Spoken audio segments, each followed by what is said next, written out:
I'm Vin. I'm Sori. If you would like to get your song reviewed, dear listener, there's the filthy capitalist option. As Sori says, 125 gets you straight to the head of the line. You don't have to be a part of the alliance. You don't have to be part of the group. Wait a minute. And the biggest thing is you don't have to wait. You hop, skip, and jump right in front of everybody. 125 gets you there. You do that 3 times, and you get mashed down to the $75 rate for perpetuity. Yes! Also, there is a band review option. So if you've got a band and you're trying to get your band some exposure, hit me up at villageXchange@gmail.com, and I'll show you the details about how to pull that off. You can also jump on Patreon, and there is a option on the tiers to be able to get your band reviewed. Obviously, we can't lie to you, so we can't guarantee a positive review. Get what you get. It's just rubbish. Rubbish. Rubbish. That's British for garbage. My favorite is the community option. $1 at the gate gets you in at Patreon. You get to join an alliance. The alliance joins their points together, and that helps determine what songs that we do. The alliances hang out on Discord. Message me on Patreon to get the link. And they do all kinds of other cool things. They do Minecraft, Dungeons and Dragons. Yeah. It's really a community within the community. Anybody can go on the village, facebook.com/Vin and Sori. There's 160,000+ people on the channel. What's cool about the Discord is that it offers a real opportunity for community connection, friendship, that type of thing. And it's on Discord, so if you're not a Facebook person, it's for you. You start off at $1. Right. Plus you get exclusives. Sori and I are working on a song. So the first 15 seconds of that was on Patreon. Also, at $15 here and above, when we actually debut the video, they're going to be there live with us. There you are, dear listener. Buy merch. Shout out to Daniel Montgomery with his cute self. Damn right, I'm cute. Daniel, the only one with the, I'm not going to say that. I'm not going to say that. Yeah, Ladies and gentlemen, we are in the midst of a DJ stream. That individual right there is by the name of DJ Mark. Shout out to the big homie DJ Mark. One of my homies from the If I was an editor, and I could do little cartoony things, I would have taken that character and done one of those. Remember? Yes. They would poke his belly. Like the Keebler guy. Pillsbury Doughboy. The Doughboy, yeah. They kept violating his bodily autonomy. But he was dough. But he liked it. Okay. he liked it. Yeah, that's another very problematic statement. Right. This is Census Fail. The name of this song is American Death. Here we go. Let's go, freak bitches. Yeah.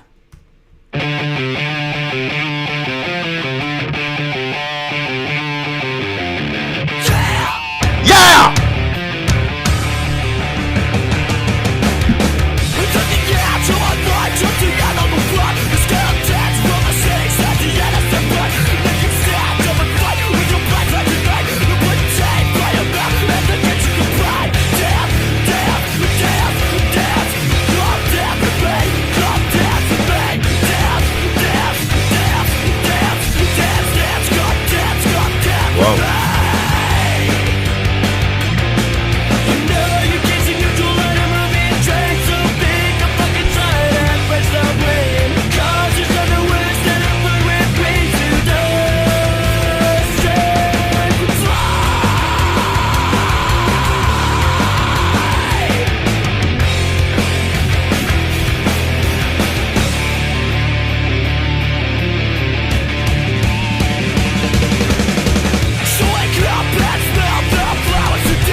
Woo-wee!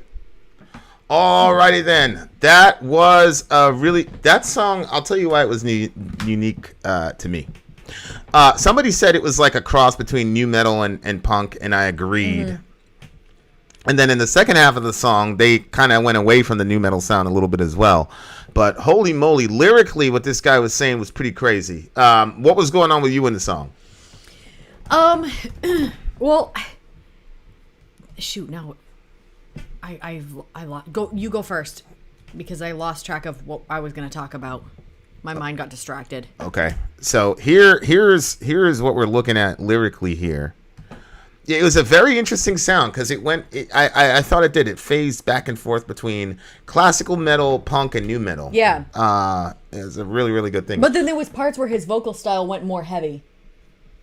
Yeah. Holy shit. The director of The Matrix said it was an allegory for trans. That's what distracted me. That's just what distracted me. Look, I looked it up. I'm going to have to check that out. That shit is crazy. Yeah, the Wachowski. Yeah. Both of them are trans, though, aren't they? I don't know, but I saw right here. The Matrix is an allegory. The whole thing? I got to read that shit later. I know. That's what distracted me. So I was in with the song, and then I saw her post that, and I clicked on the link, and then I thought it was. I apologize. I'll tell you, I'd be disappointed because I thought it was much bigger. You know what I'm saying? Yeah. Like you could put. Holy shit, that's an outside the box, paradigm. But I thought it was like dealing with meta issues like consciousness, all this other shit. Oh no! All right. We'll see. We'll read it later. Okay. We took a cab, so our flight comes back out number 1. This contact's brought anesthetic like the innocent gun. Wait. Am I on the wrong song? We can stand and we can fight. Is this the same one? Yeah. You can't stay neutral on a moving train. Pick a side and place the blame. That's a very, very, very, very good line. You cannot stay neutral on a moving train. Yes. Right? Right. Because you're either going where the train's going or you're getting off. Right.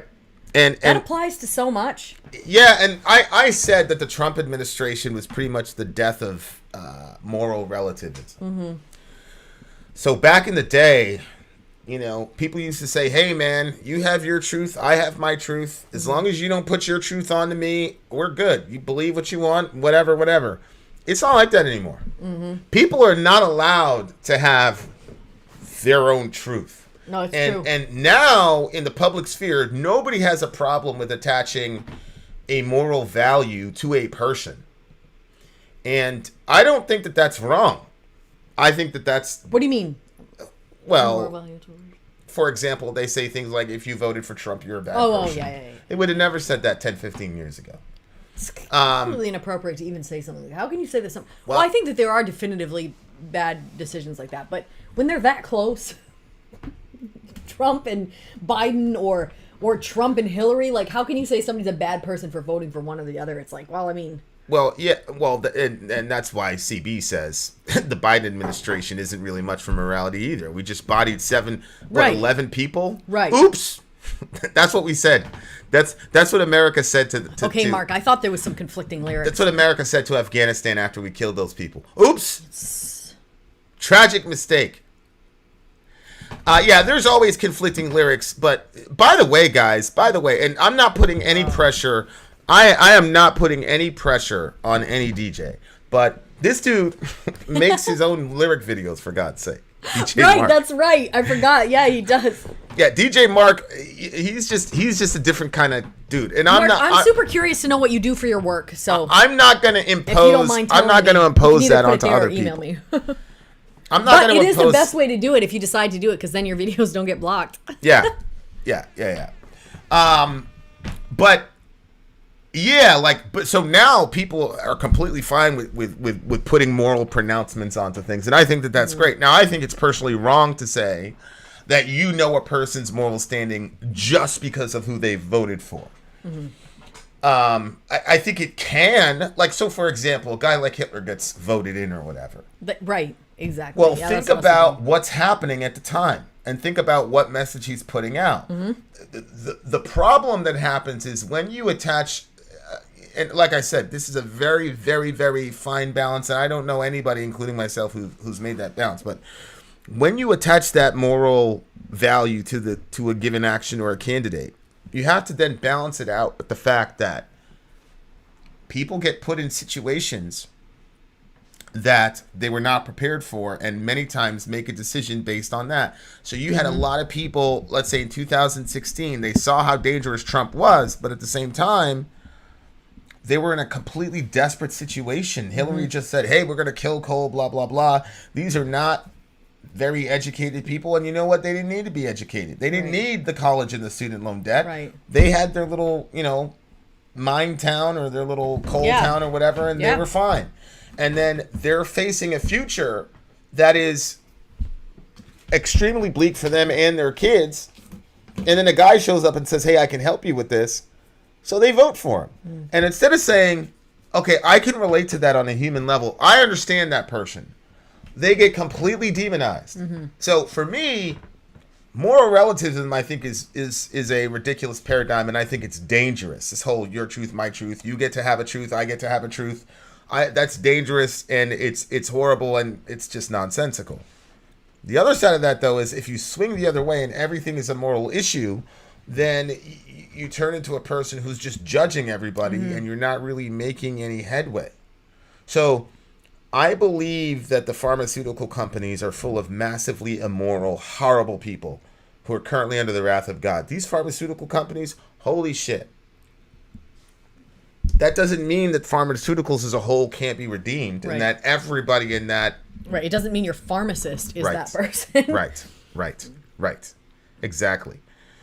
They're probably underpaid like lots of other jobs, but... Well, yeah, obviously the CEOs and CFOs of those places are billionaires, but I see what you're saying. Yeah. But I like that. You cannot stay neutral. That's what I say about, people don't like it, but I say about the abortion topic. I don't care. Like, you cannot be neutral there. We are killing human beings. Right. Either you're okay with killing certain classes of human beings or you're not. And people always say, why don't you be quieter? Why impose that on everybody else? Blah, blah. There are certain laws that we do need to impose on people, whether or not people believe them or not. That's why, to me, that's like the main flaw in moral relativism. People say, don't impose your morality. That swim team kid, the kid that was on the swim team, and then he tried to rape that girl in public. Brock Turner. He jumped on that girl, and those two Swedish dudes jumped off their bike and imposed their morality onto him. Right. That was the right thing to do. Right. That was the right thing to do. Trust me. Right, and if they did nothing, that would be them doing something. That would be the wrong thing to do. They would have sided with Brock Turner. Correct. Right. There are many times when it is immoral not to force your morality onto other people. If the North would have said, yeah, I mean, that slavery shit is terrible. And I understand I'm oversimplifying it, but you get the point. There are a lot of times when you need to interrupt people and stop them. And from you might doing not evil feel shit. like you have the capabilities of stopping someone. Like, perhaps you're not built like Vinny here. But call the cops, do something, make some noise, you know what I mean? Like, there's lots of creative ways that you can, or if you're a woman, like, you're not going to go in there, maybe you will. I think I would. If I saw something like that happening, I think I would go in there and involve myself. I would call the cops and then involve myself. I'm not going to sit back and just let this happen to this girl. Yeah, we've had we've had this discussion a trillion times. I know, babe. And you never listen. You never listen. But the thing is, if you were me, you wouldn't listen either. That's untrue. I would listen. No, you wouldn't just sit back and let somebody be assaulted in front of you and do nothing. I absolutely would if I was you. If I was Soraya, I would, because I'd be like, you know what? I want to help that person, but Vinny told me not to, so I got to listen to Vinny. That's what I would say. Literally, the only reason why I would consider listening to it is I know it would be very bad for you and for that person if that guy tried anything. Like, if I said, get off her, blah, blah, blah, and then he, like, slapped me or he assaulted me or something. Like, see, I can see your eyes right now. For that reason, that's the only reason why I would hesitate, is because, yeah, I might save this girl, but I don't want you put in that situation. So, I don't know what I'd do. Yeah, CB. I'm going to call it when I get there. There's currently no situation in which an abortion is going to save a woman's life. Ectopic pregnancies, even from Planned Parenthood's vantage points, are not abortions. Even Planned Parenthood has said that ectopic pregnancies aren't abortions. Well, they say it's not abortion care. So no doubt abortion comes with a bunch of... You said there's no situations in which a pregnancy is An ectopic pregnancy, No, not ectopic. Planned Parenthood doesn't consider it an abortion. Yeah, but is that the only situation in which a woman's life is at risk? In modern medicine right now. I mean, that's the major one. Ooh, you look so very much like this. What other ailments are necessitate an abortion, killing a child? Yeah. So, yeah, like I said, it's extremely a lot of moving pieces in that discussion, for sure. But what I'm saying is, there are situations in which to remain neutral is evil. Mm-hmm. Right? So, you got a bunch of Jews in a boat coming over here. Hey, these people in Germany are trying to kill us, and we sent them back. That's immoral. We were wrong. We should not have done that. We were wrong as a country for not welcoming them in. We should have welcomed them, and everybody else who was in that situation, we should have welcomed them in for sure. So, I've held immoral political viewpoints. I supported the Iraq War. I've said that a million times. Like, I supported Iraq. Obviously I supported Afghanistan. I supported a lot of shit we did in the Arab Spring. Mm-hmm. So, I've had a lot of immoral takes, right? And it wasn't until you come face to face with the ramifications of American foreign policy that you start questioning shit. Mm-hmm.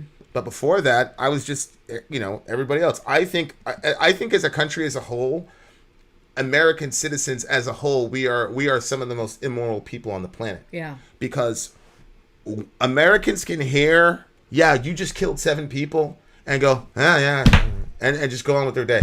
Yeah, I know. We can hear you drone bomb 30 people, and we just go on. We're not affected at all. We just go on with our day, man. Everything's fine.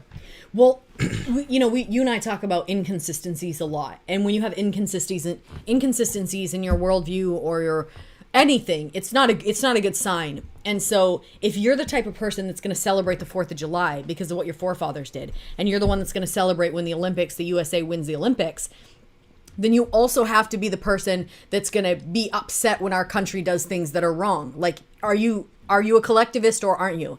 And if you are jumping from side to side, depending on how it suits you, then you're being inconsistent, and there's a problem with that. So you really have to sit back and decide what it is that you want. Because a lot of times I think when America does something great, we want to be like, yay, yes, this is our country. But then when our country is doing horrific things, we want to say, well, I mean, her body, her choice. Well, yeah. Or if we want to go and start infecting people around us at Walmart, we say, my body, my choice. Right. Another inconsistency. So left-wingers and right-wingers are both saying the same thing. Right. And both putting people's lives in danger. Yeah. But it's very... I've been thinking really long and hard about our country and things like that. What I liked about the end of this song, though... well, one, there's no horrid places. Americans don't die like this. Wait, what? That's a pretty crazy line right there. Americans don't die like this? Show me. Oh. There's no horrid places. Americans don't die like this. And then it's, there's nothing worse than a bird with wings who doesn't fly. Mm-hmm. Which, America, you got the eagle, that type of thing. Yeah. So I just thought it was, I thought it was really, really good. Mm-hmm. Americans don't die like this. Very, very, very, very, very, very, very deep line. So for me, I'm just gonna be frank with you guys. Whenever there's a song and has anything to do with like war, I generally just feel bored like right off the top. But this one, I kept getting kind of sucked into it, and I liked it. So I'm gonna give this one a 9.6. Surprisingly. Really? Yeah. I kept forgetting it was a war song. Yeah. Well, it's not a war song per se. It's a American policy song. Yeah. But you know what I mean? War, policy, American politics. Yeah. It was. I give it 8.9. 8.9. Oh. Whoa! Can't talk about inconsistency when it comes to abortion. Did somebody shut down a chat about abortion? It's a sensitive topic. People don't want to talk about it. I mean, we talk about it, but. Mm-hmm. It's and look, I'm sure a room this size, we've got a couple abortions in this room. I know. And I have no judgments. Well, we're not judging you. I have no judgments in the sense that I I'm not the one you're gonna have to answer to for that. Yeah. So in that sense, I'm not your judge. That's not a good thing for you. But as far as whether or not it was a good thing, I think it's axiomatic that anytime a child dies, it's a terrible situation. What I will say is that I know that the vast majority, I put the blame for the vast majority of the abortions that I'm aware of usually on the men and not the woman, because it's usually the man who. Anyway, that being the case, there you go, dear listener. Having said that, Vin out. Sori out. Down. That was a risky one. Sadie, I missed your message. Can you?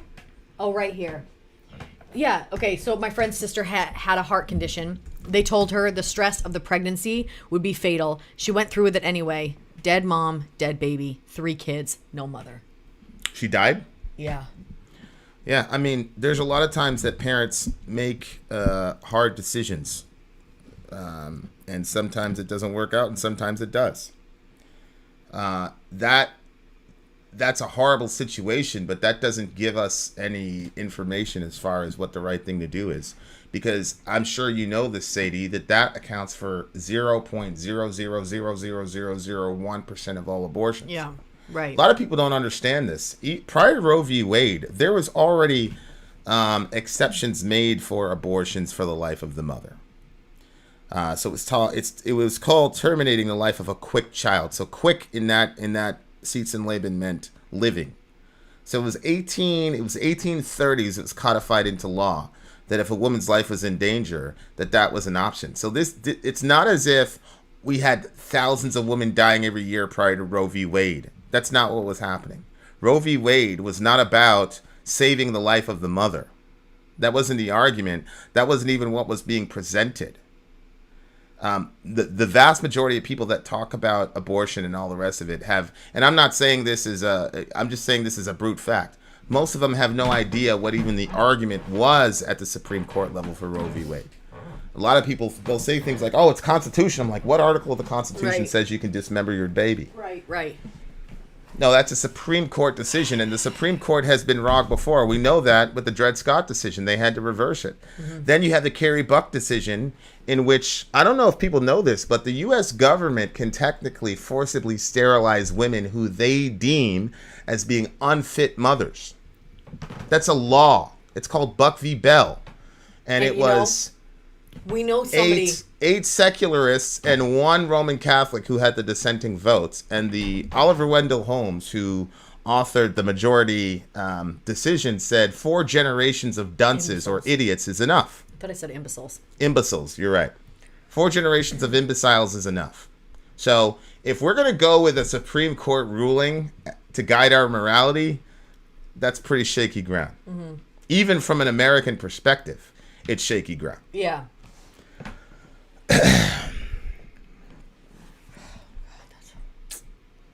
Ooh. All right. Well, yes, Sadie, anytime a person says there is no anything, there is always an exception. The fact of the matter is, Sadie, is that your family member is in an extremely unique situation, and I understand that. But to make a 1 in literally 8 billion instance a opening of the floodgates for a practice that has killed 62 million children, to me, doesn't make any sense logically in any way, shape, or form. Secondly, as I said again, we already have protections for life of the mother. There was no debate or anything as far back as in the 1830s. So this is not a situation where if we make abortion illegal, then we're going to have women dying left and right. That's not true. Yeah. That's just not true. Yeah. Prior to Roe v. Wade, we still had medical exemptions for the life of the mother. We still had that all the way. We couldn't even get into the 1900s until we had that in the law. So let's just talk about, if we want to talk about the topic, it's a very, very deep topic, but we've got to talk about it in the most honest way we possibly can. So that's where I am. But I hear your point. I hear your point.